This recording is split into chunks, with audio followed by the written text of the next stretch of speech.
listo para eso. No estoy listo para eso. Qué miedo, qué miedo. Ahora sí me estoy poniendo con la piel de gallina.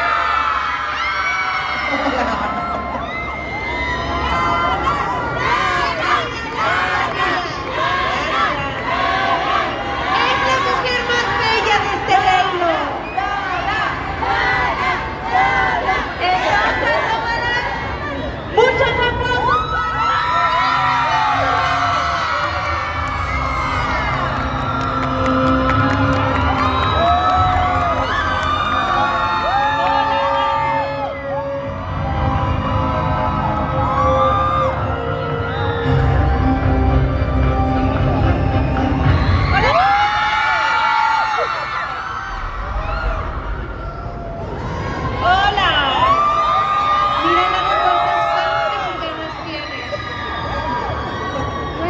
Enorme estar cerca de ellas, ver todo ese amor que tienen para ti. Construyeron corazones que dicen we love you, Lana. Regina took heart, but you keep mine. Ay, Costa Rica, wow. Son los mejores fans, ¿verdad? Thank you. So Let's have a round of applause to Lana because now we're going to start our conversation. So Lana, it's so good to see you again. I know. Look at you both. You always look so beautiful. Thank you so Thank much. you for having me again. Of course, we worked together in 2023. We also worked together yesterday at the Thunder stage, and now we're here at the Omelette stage. And I mean, this is your fourth time at CCXP, but now you're here with your Mexican fans. I know. How does it feel for you to be with them? Oh my God, I love it because I've been, I've always wanted to come to Mexico City, like forever. So it feels like a real honor and a pleasure to be here, to meet all of you because we've never met before. So it's been a really special experience. Thank you so much for being here. we know you understand a little bit of Spanish, right? Sí, entiendo que más que yo hablo. Your dad was Puertorriqueño. Puertorriqueño. Okay. And it's a pleasure to have you one more time here in CCXP. But do you have to take? Did you take some English Spanish classes? To understand a little bit better.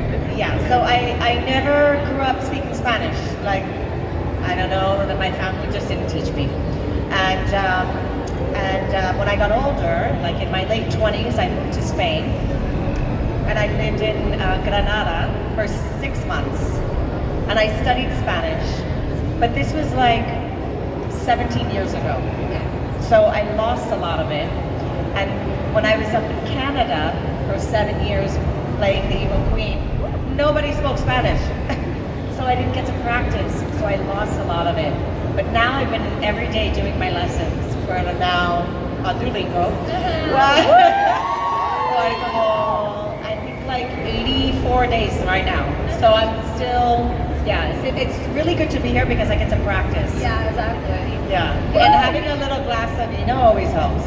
And it makes you feel closer as well to your Latin American fans, right? Absolutely. I feel like it's so important for me to learn my language, and my family's where we come from. It was my father's first language.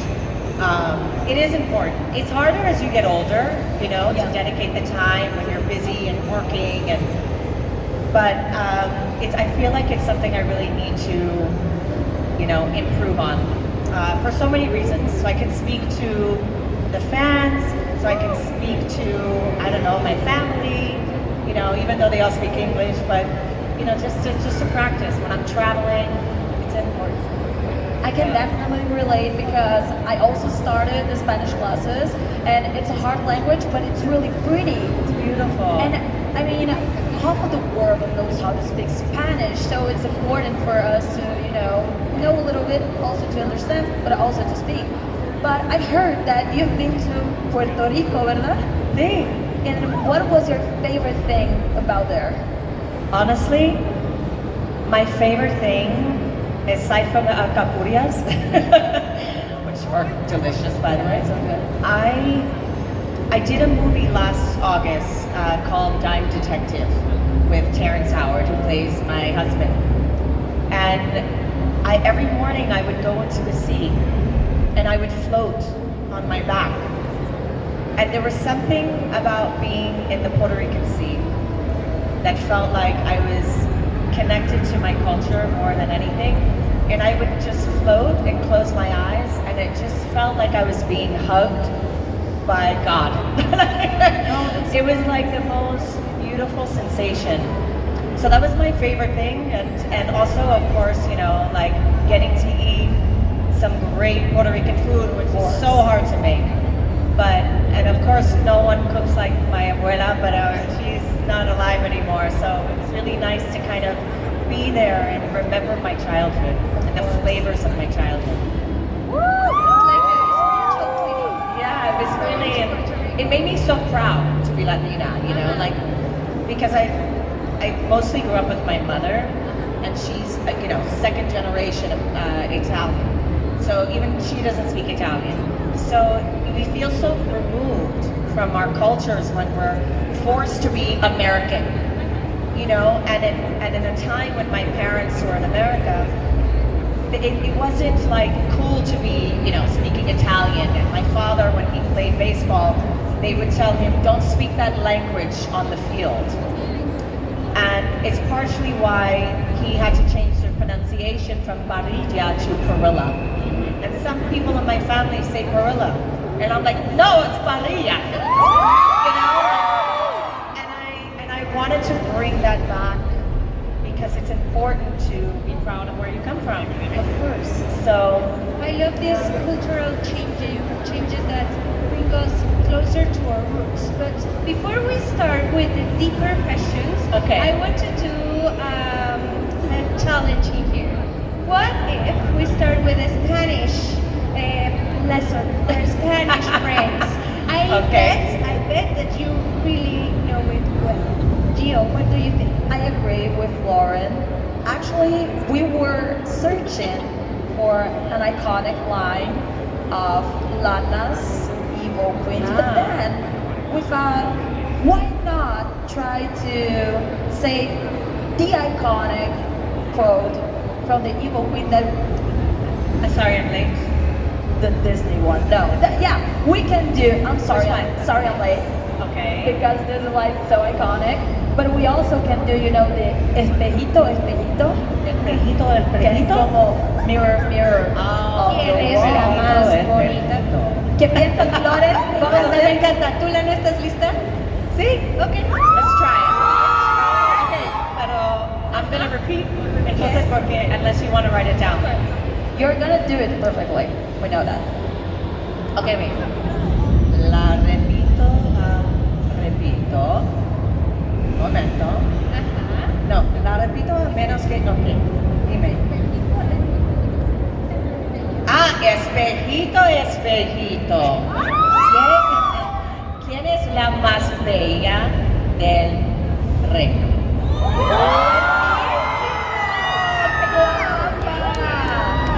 Es yo, soy yo. ¿Te gustaron? Espejito, espejito, ¿quién es la más bella del reino? Me encanta. I feel like I need to do this. Like we need to redo Once Upon a Time in Spanish. One episode, like we had one episode in musical, we have one episode in español. Okay, otra vez. One time just for the camera. Espejito, espejito, ¿quién es la más bella del reino? Esa es Lana Parrilla.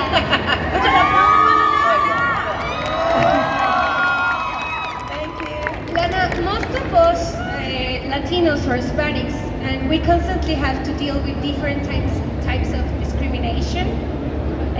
While we're watching Once Upon a Time, I felt like the Enchanted Forest is a completely non-racial society.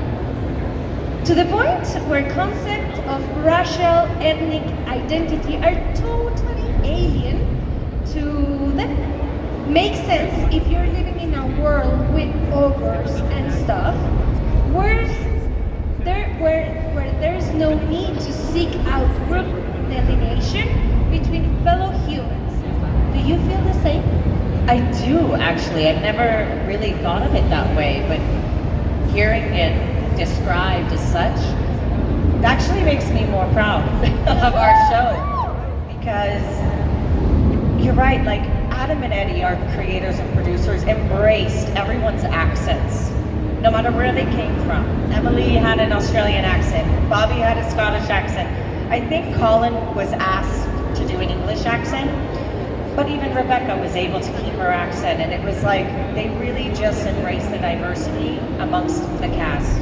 And it does make sense because in the Enchanted Forest you have all walks of life.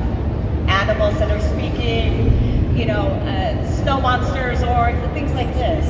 So I feel like the diversity amongst all of us, and never really discussed or like touched upon. No one ever made fun of anybody. It was just accepted as a beautiful thing. I never thought of it that way. Thank you. Woo! Yeah.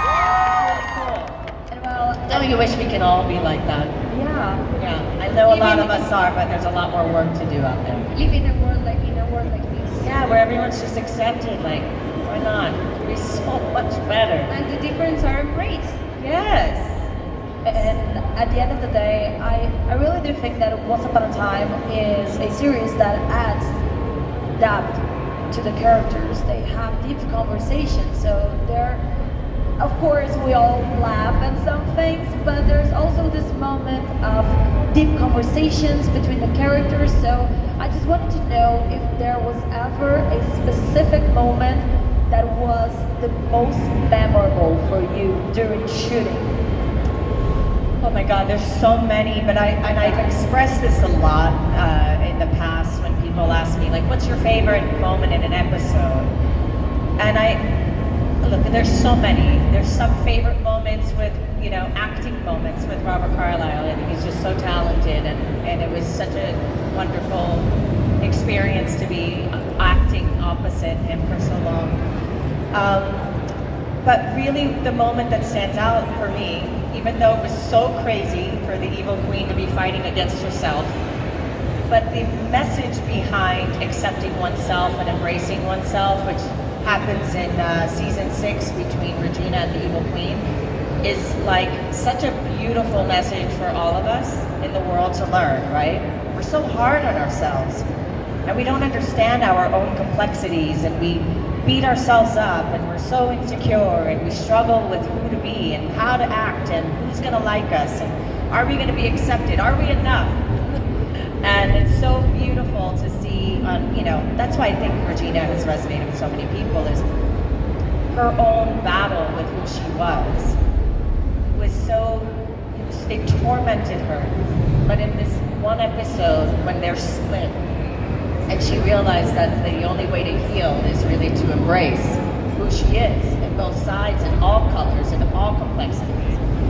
And then they hug, and it's just like, I mean, it's such a beautiful gift that we can give to ourselves as people, and to be kind to ourselves and to just love who we are, and the things that we don't love, we can work on, and to actively work on them in the ways that Regina did. The evil queen was a little behind, but that's okay too. She needed more support, and she needed the support of Regina, who was more evolved, and she was more evolved because of the people she was, surrounded by, because other people helped her grow. So I think, you find those people in your life that support you and love you, that give you the best advice when you're feeling broken and lost and confused. Turn to people that you admire, that you look up to, that can say, please help me. If I can't help myself, can you please help me, give me some guidance? So this is why I think the message of these characters, the two, the Queen and Regina, even though they're one, is so powerful. And I think that's really why she's resonated so much with so many people. I got a little bit emotional. Thank you so much for your answer. Thank you. My pleasure. Good question. With the release of the live action of Snow White, your character, your evil Evil Queen has once again been much talk about and celebrate. So even almost a decade after the end of the series, how do you feel about this? I mean, I think that's, now I love it. It's so crazy today, time with streaming networks. It gives us the ability to keep showing these shows. And so the show, even though it's been off the air for, 7, 8 years now, it's still new and fresh to a lot of young people that are now just discovering it, maybe you. There's so many young audiences that are coming in, and it's because it lives on Disney Plus that you get these new viewers. And I just find it fascinating. But when a show is written so well, when the message is so strong, and I really do feel that Adam and Eddie, I don't know if it was conscious or not, that created the show, but like every episode was a life lesson. Every character's journey was a life lesson. And I think that you can't end something like that. A show like that will live on and continue to inspire because of the message, the core message. And I think that's why I'm shocked. I'm always like, oh my God, this is crazy. But I'm also so grateful because at least I was part of something that was so positive. It's a story that lives in the heart of many, many people, and it's a discovery for many young audiences, but also an inspiration for this kind of new live-action movies. Yeah. Congratulations. Thank you. And congratulations for being this iconic evil character. I know. I feel so honored. Trust me.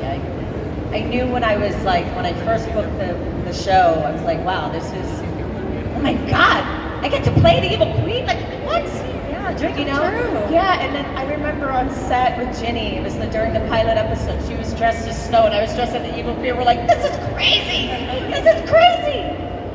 And to be able to tell their stories for so long, it's just a real gift. Yeah, but we Unlike are many. also really grateful to you Thank because you. we all love the evil Nice queen. job. We all love Regina, and I think it's safe to say that Regina is like one of the most beloved characters from Once Upon a Time, right? And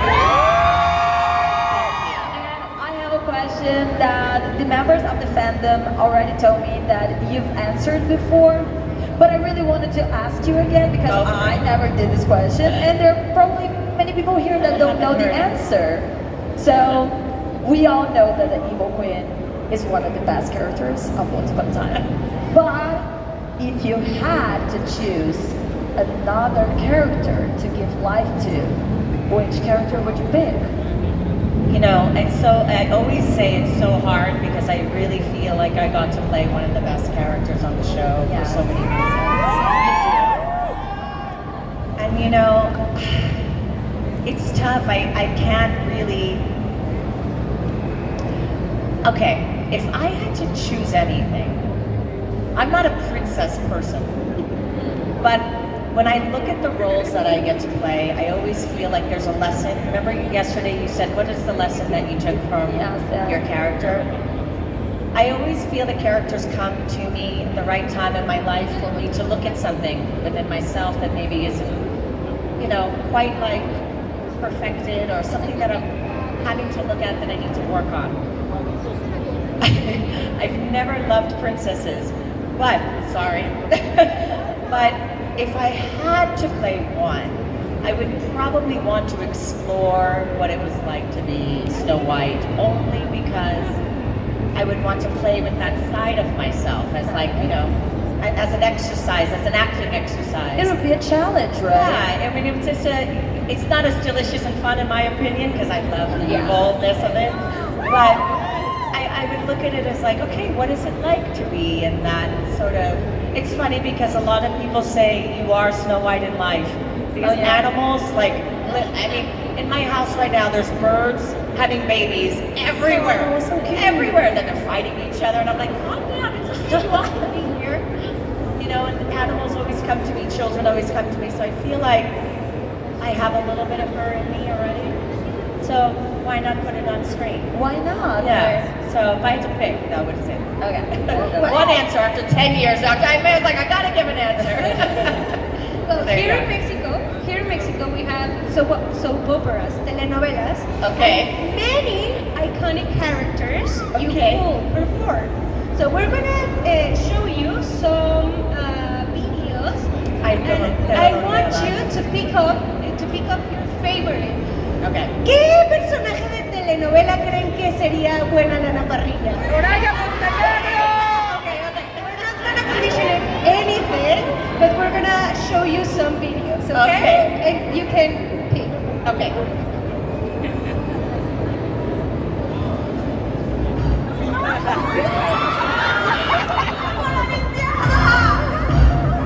Así que era de este de quien estabas enamorada, maldita cristiana. ¿Dónde le entregaste a su hija? ¡Vanessa! ¡Vanessa! ¡Vanessa!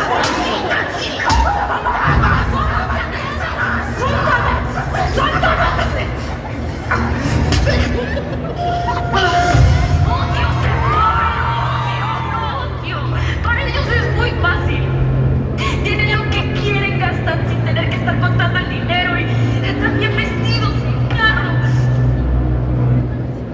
Nadie te va a ver mejor.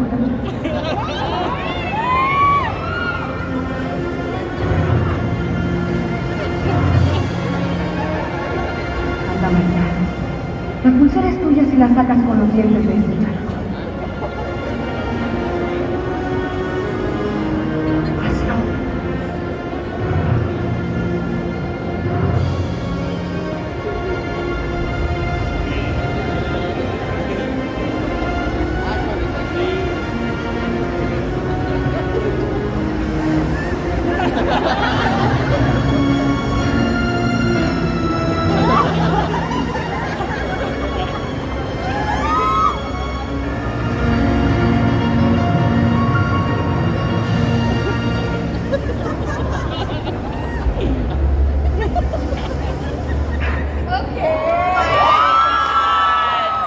What? She was so evil. And the music, right? I know, I was So like dramatic. captivated. I want to watch more. The first one was Angélica Boyer, Teresa. Okay. The second one was Simplemente María. And the third one was the fourth one was Marimar. Oh, Mari. Marimar. Marimar. Oh, the Marimar. Okay. Which one do I like the best? The first one, the second one, the third one, or the fourth one. The fourth one really had something sinister to it. Like she was really, and she was very still.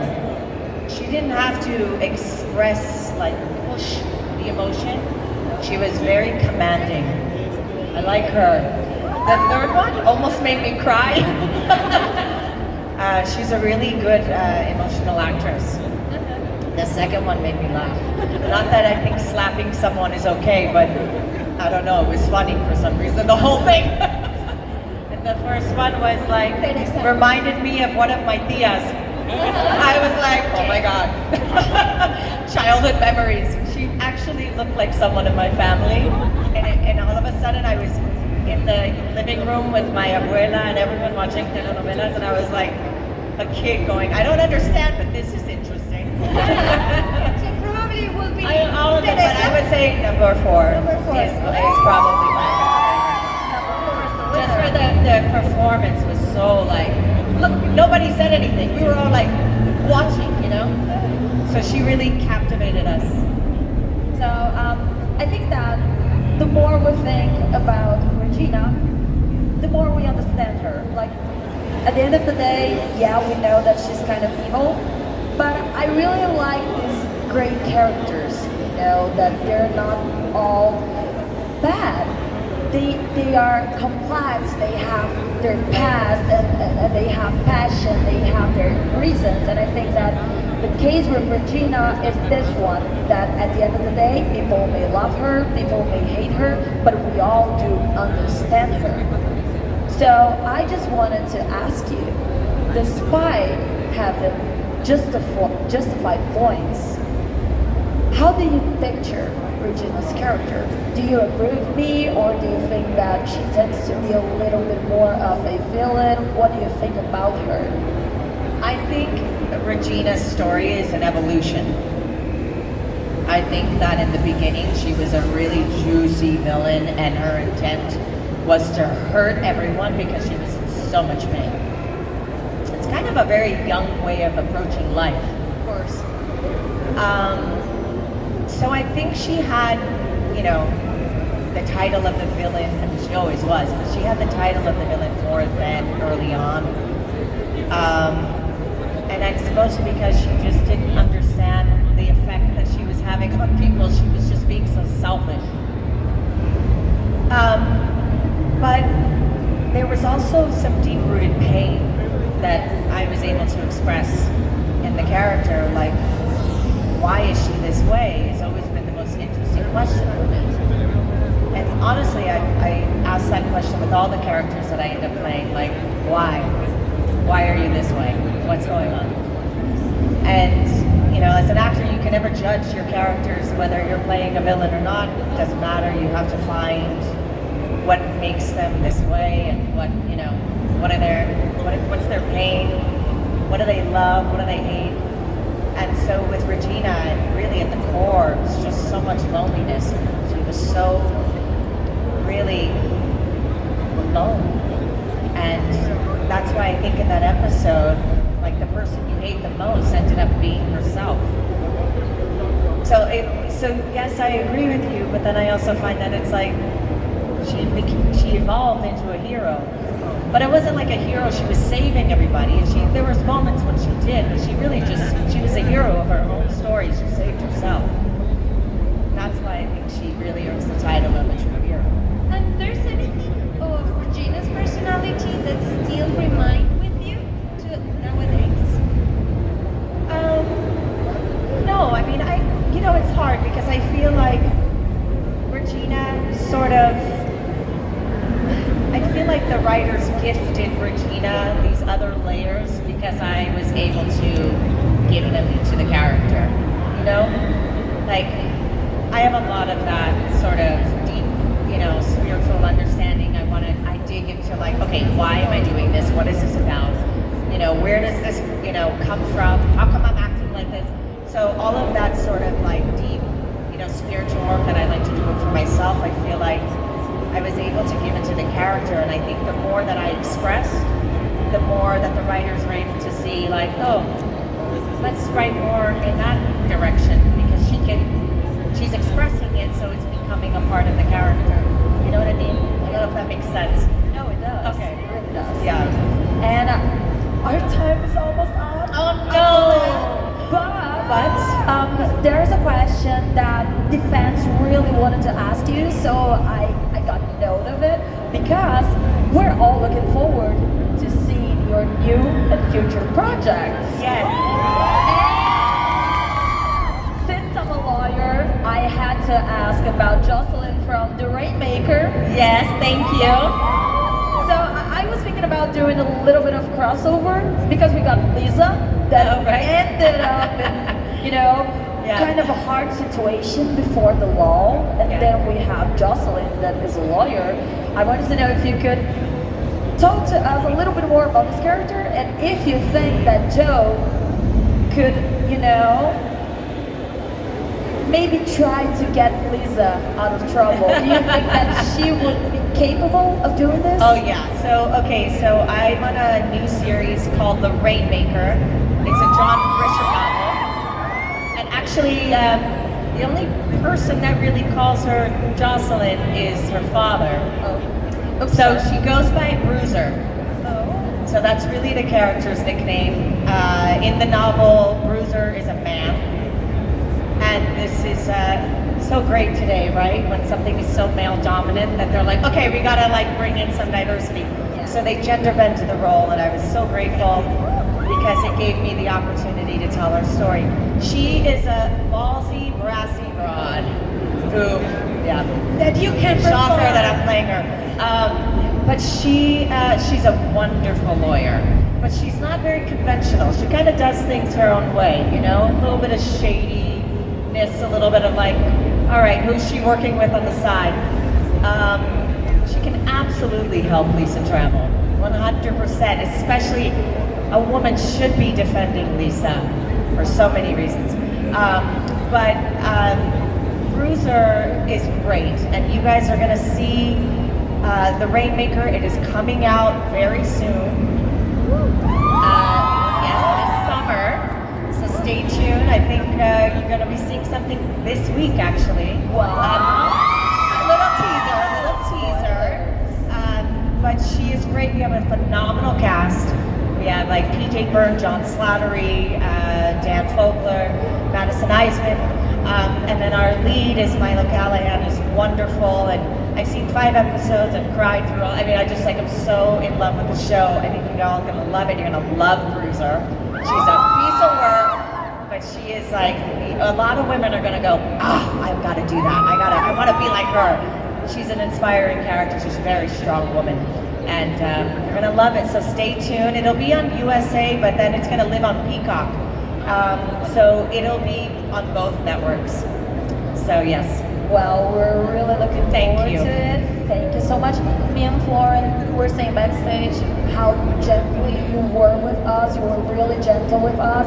So I really wanted to thank you, but also wanted to thank your fandom. Lennox Rigo helped a lot with the questions. It's simply amazing. Here in Mexico, in Brazil, all over the world. So thank you so much. I want to tell you that I have fans in Brazil texting me and asking me if you are going to Brazil soon to the CCXP because they have a joke that you are like the soccer, the football soccer.